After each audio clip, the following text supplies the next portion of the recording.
Bonjour, donc aujourd'hui je vais te parler de la règle de 80-20%. Pour celles qui ne me connaissent pas, je m'appelle Daphné Chéri, je suis thérapeute en relation d'aide et coach en mindset. Donc j'accompagne les femmes qui vivent de l'angoisse à apaiser leur angoisse pour mieux passer à l'action. Parce que lorsque nous sommes angoissés, nous avons de la difficulté à être nous-mêmes, nous avons de la difficulté à prendre des décisions et à entreprendre. Et même lorsque nous le faisons, même lorsque nous passons à l'action, nous pouvons continuer à avoir de l'angoisse parce que nous avons de la difficulté à croire que c'est possible d'être en paix avec les conséquences. Donc, je vais te présenter la règle. Je me suis basée sur le modèle.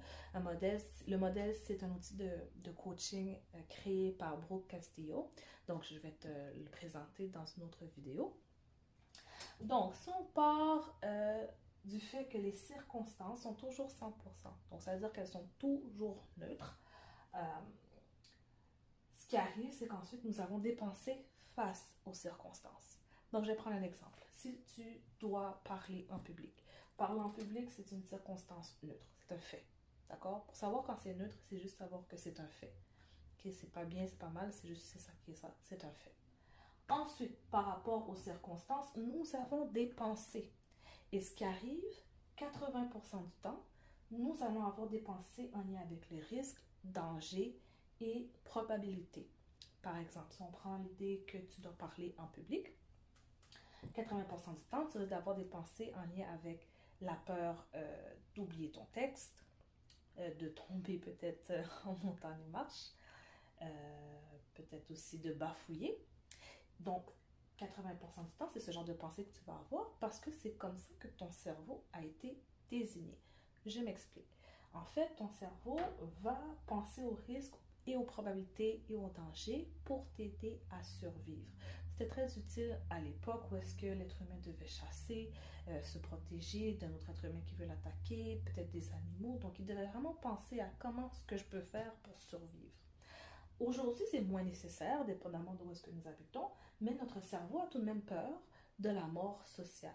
Donc, si tu tombes, si tu trébuches dans les marches pour te rendre au podium, mort sociale, ça serait l'humiliation. Si tu oublies ton texte, encore humiliation. Peut-être qu'il y a une peur d'être rejeté aussi qui est là. Donc, tout ce qui est en lien avec l'isolement, en fait, être exclu de la société, ton cerveau va tout faire pour éviter que ça arrive. Donc, il va nécessairement tout faire et éviter que tu sortes de ta zone de confort. Donc, c'est là où que toi, tu dois te concentrer et travailler pour voir le 20%. Okay? Parce qu'ici, le 20%, c'est la possibilité, beauté, avantage en lien avec la circonstance. La circonstance qu'on a dit, c'est parler en public. Donc, c'est quoi les avantages de pouvoir faire ton discours en public? Est-ce que peut-être tu as des nouvelles opportunités? Euh, Tu vas rencontrer des personnes. Tu comprends? Si tu mets le focus sur ça, tu vas pouvoir enseigner ou partager tes connaissances. Et avec ces pensées, tu vas avoir les émotions, peut-être d'excitation, de fierté, et ça va avoir un impact sur tes actions. Ok? Ça va influencer ton énergie. Mais ça demande vraiment un entraînement de mettre le focus sur le 20% parce que le 80% fait peur. Et ce qui nous fait peur, on va garder notre attention sur ça. D'un coup, j'oublie mon texte. Et là, c'est dur de penser à autre chose. C'est très dur. Et bon, ça va être difficile. Souvent, c'est difficile de passer à 80 à 20% parce que c'est comme sauter de A à Z. Il nous faut un certain tremplin. Donc, ce que je fais normalement, c'est que je vais aller du côté neutre. Okay? Parler de possibilités. En lien avec la circonstance, parler en public. Si c'est difficile pour toi de voir les possibilités d'opportunités, mais que tu gardes ton focus sur d'un coup que je bafouille. Alors, on va parler, on va sauter d'un tremplin en lien avec les risques. On va parler de, OK, c'est possible que je sois capable euh, de, de dire mon texte au complet. Tu comprends? Moi, on est à mi-chemin. On n'est pas tout à fait aux côtés des possibilités où est-ce qu'on parle vraiment des possibilités en lien avec les circonstances, les avantages, mais on n'est pas complètement non plus dans le 80% où est-ce qu'on se dit c'est sûr qu'on va tomber, c'est sûr que tout va se passer. On est à mi-chemin, on essaie de se rendre au 20%. C'est possible que ça se passe bien. C'est possible que même s'il y aurait des conséquences, que je sois capable de bien le prendre et de passer au travers. OK? Donc, quand on va parler de mi-chemin entre le 80 et 20%, je trouve que c'est important de mettre l'emphase sur nos capacités. Parce que c'est souvent ça, les angoisses qu'on vit, les stress, les frustrations, c'est qu'on a peur. En fait, on ne croit pas que nous sommes capables de vivre avec les conséquences. Vous comprenez? Donc, mettre l'emphase sur les capacités. Ça, c'est très utile. Je l'ai utilisé aujourd'hui parce qu'avant de faire la vidéo, j'avais aussi quelques angoisses.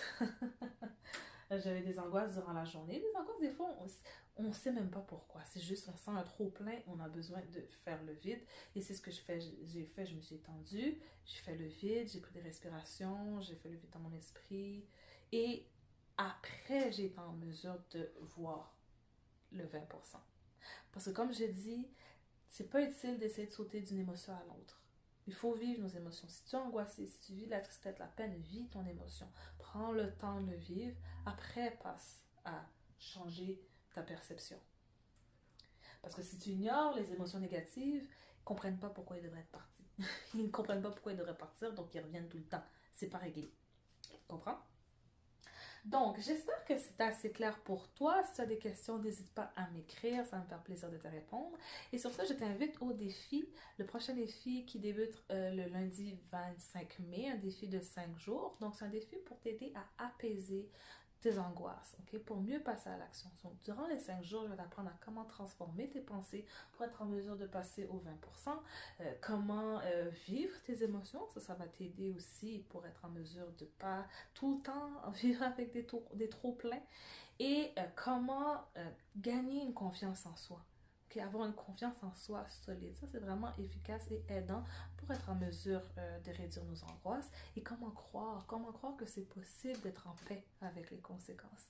Donc si ça t'intéresse, je t'invite à t'inscrire via le lien dans la biographie. Et sur ce, je te souhaite une belle journée. Bye!